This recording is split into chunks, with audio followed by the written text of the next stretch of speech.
남편분들, 남자분들이 가장 크게 하는 착각이 있습니다. 남편분들이 바람피는 거를 와이프는 모를 것이다. 근데 와이프가 바람피는 거는 내가 바로 알아챌 수 있다. 이렇게 생각하시는 분들이 많거든요. 전혀 그렇지 않습니다. 여성분들은 남성분들이 바람피면 미묘한 차이도 잡아낼 수 있단 말이죠.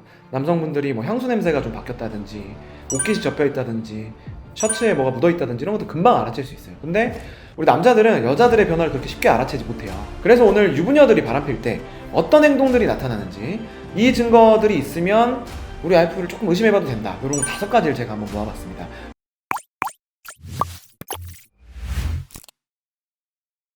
변호사님이 알려주실 게 유부녀들이 이런 행동을 하면 바람일 수 있다, 이런 거네요. 그렇죠. 근데 뭐 하나 두 개가 있다고 해서 그것만으로 알아채기는 어려워요.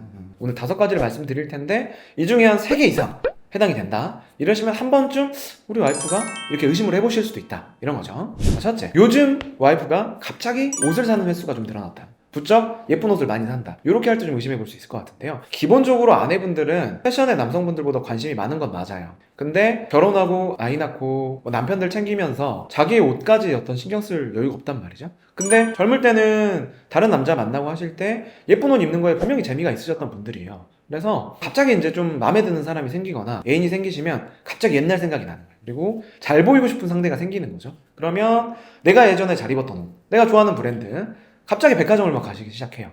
물론 남편한테 잘 보이려고 그러실 수도 있겠죠. 그렇지만 평소에 별로 옷에 신경 안 쓰던 우리 와이프가 갑자기 예쁜 옷들을 좀 산다. 심지어 옷 중에서 어떤 옷? 노출 있는 옷. 조금 공식 성상에서나 입는 그런 옷들 있잖아요. 조금 탁 달라붙는 원피스라든지. 두 번째는요, 첫 번째 이야기의 좀 연장선상에 있는 얘기가 되겠습니다. 갑자기 와이프가 속옷을 좀 사기 시작해요. 예쁜 속옷.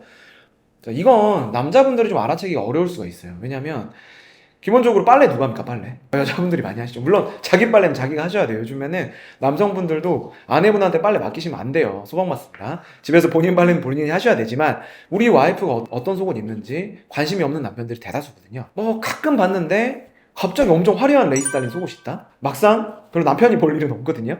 근데 그렇다 그러면은 뭔가 좀 아까 옷하고 마찬가지로 누구에게 속옷을 좀 보여줄 일이 있나? 라고 생각하실 수 있죠. 물론 그게 아닐 수 있습니다. 그냥 단순히 옷이든 속옷이든 기분 전환 하시려고 사시는 경우도 있을 수 있겠지만 아까 말씀드렸다시피 복합적으로 작용이 된다 그러면 의심해 볼 수 있다. 세 번째는요, 그 와이프가 남편의 스케줄을 자꾸 물어봐요. 원래 우리 와이프분들 스케줄에 관심이 있을 때는 오늘 저녁에 시어머니 오시거나 뭐 아이와 놀아줘야 된다거나 이럴 때만 빨리 와라 라고 하실 뿐, 별로 남편이 뭐 다음 주에 출장을 가든지 특히나 낮에 뭐 하는지 이런 거 관심이 없거든요. 근데 그 와이프분들이 이제 바람을 피시기 시작하면 부쩍 카톡이나 전화로 오늘 몇 시에 들어오냐, 다음 주 무슨 요일날 뭐 하냐, 그날 일 있냐, 이런 것들 물어보기 시작해요. 근데 왜 나 뭐 그날 뭐 회사 가는데 이렇게 하면 알았어, 아니 그냥 물어봤어, 뭐 이런 식으로 답변이 오는 경우가 많아요.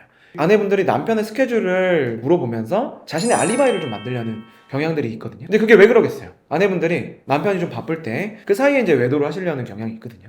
자녀분들을 어디 보내시고 남편이 그 시간에 없다고 하면 그 시간을 틈타서 이제 외도를 하시는 경우가 많기 때문에 남편의 스케줄, 그리고 남편이 언제 집에 돌아오는지 이런 것들을 파악하신 다음에 상간남이랑 스케줄을 짜시는 경우가 많다. 넷째, 전화했는데 연락이 잘 안 돼. 원래 이제 그 우리 아내분들이 평소에 남편분들이 연락하면은 아주 살갑게 받진 않지만 그래도 받습니다. 왜? 뭔데 왜? 돼서 바빠. 애기 보고 있어 하고 끊으시거든요. 그리고 또 하나, 자기가 이제 바람을 피다 보면 그 아내분들도 사실은 미안해요. 이게 사실 바람을 피면서 내가 미안한 마음까지 없다? 죄책감까지 없다? 그러신 분들은 많지 않고요. 보통은 남편에 대한 미안함, 특히나 이제 자식에 대한, 자녀에 대한 미안함이 있으시기 때문에 자녀한테 더 잘해주시게 됩니다. 그리고 남편한테도 관심은 없지만 미안하거든. 갑자기 우리 와이프가 좀 잘해준다? 물론 이거는 단편적으로 볼 수는 없겠지만 여러 가지 징조가 좀 있는데 그거에 비해서 잔소리만 좀 줄어들었다, 별로 나한테 관심이 없는 것 같다 라고 하신다 그러면 이것도 일종의 좀 징조가 있을 수 있다, 이렇게 볼 수 있을 것 같습니다. 자, 오늘은 아내가 바람이 났을 때, 외도를 하실 때 어떠한 행동으로 우리의 와이프의 바람을 잡아낼 수 있는지